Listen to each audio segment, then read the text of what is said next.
Сәлем достар, қалдарыңыз қалай? Барлықтарыңызға кеш жарық.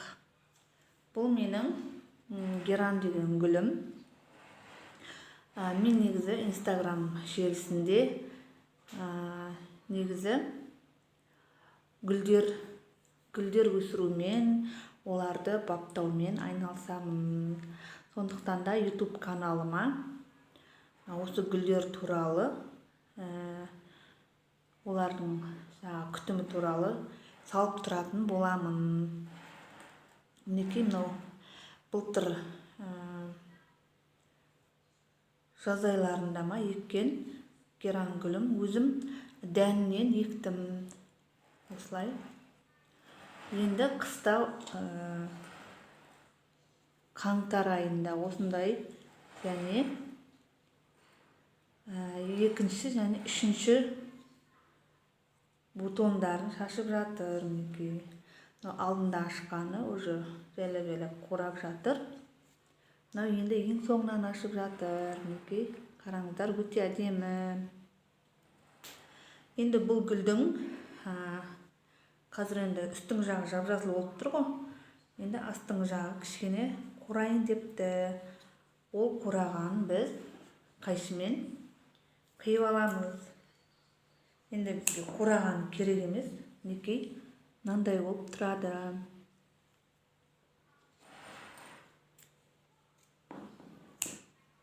Геран гүлі негізі жүрек ауыратын адамдарға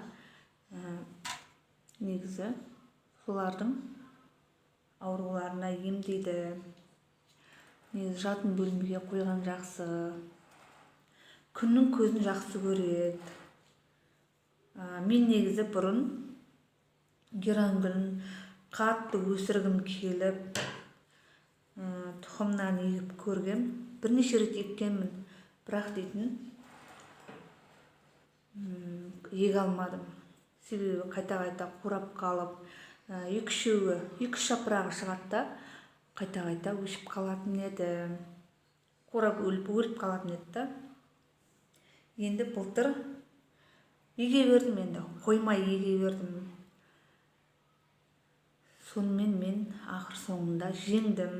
Осылай әдемі гүлдерін ашатын геран гүлім өсіп жатыр. Мінекей мынау ең бірінші атқан гүл олғасын жайлап гүлдері түсіп жатыр.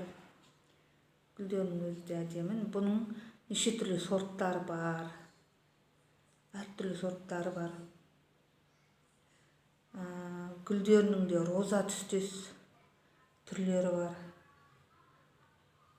Мінекей қурағандарын жайлап алғанда осылай түсіп жатыр. Күшті әдемі болып тұр. Енді негізі бұл гүлді осындай қыс айларында гүлдеген кезде гүлін алып тастау керек екен. Себебі мына жапырақтарына күш түсіреді екен. Жапырақтарына күш болып, бұл жапырақтары өспей қиналады екен. Бірақ мен енді алғашқы гүл болғасын, шығып атқасын көрейінші дедім, өзім қызықтап. Бір-екі күнде осының гүлдерін алып тастаймын. Себебі бұл көктемнен күзге дейін гүлдейтін әдемі гүл. Негізі бұл даланың гүлі. Бұны Түркияларда далада өсіп тұрады әдемі болып геран гүлі. Осындай қыздар.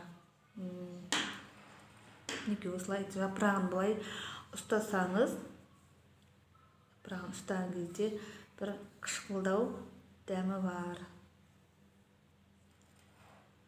Өзіме қатты ұнайтын гүлдердің бірі.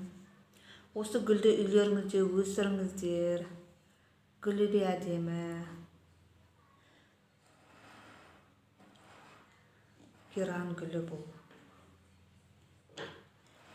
Қураған жапырақтарын алып тастадым. Енді келесі видеомда әйел бақыты гүлі туралы сіздерге айта кетемін. Әйел бақыты гүлінің күтімі және қандай пайдалары бар екенін айтып өтемін. Бұл гүлдің тағы да менде екі үш түрлі бар үйде. Соларды біріктіріп отырып көрсетемін. Әзірге осы геран гүлім туралы. Енді суын қалай құямыз деген сұраққа, бұл суды шөлдетіп барып құямыз. Шылықтып құя бермейміз. Күннің көзін жақсы көреді. Қатты күн сәулесі түсіп тұрған тіке күн сәулесін жақтырмайды. Енді жарықты ұнатады. Жарыққа қойғандарыңыз жөн. Сонда әдемі өседі. Мен осының бабын енді таптым. Құрметті достар, түсінбеген жерлеріңіз болса, комментарийге жазып кетіңіздер. Менің видеоларым ұнаса, лайк басып, жазылып қойыңыздар. Қош сау болыңыздар.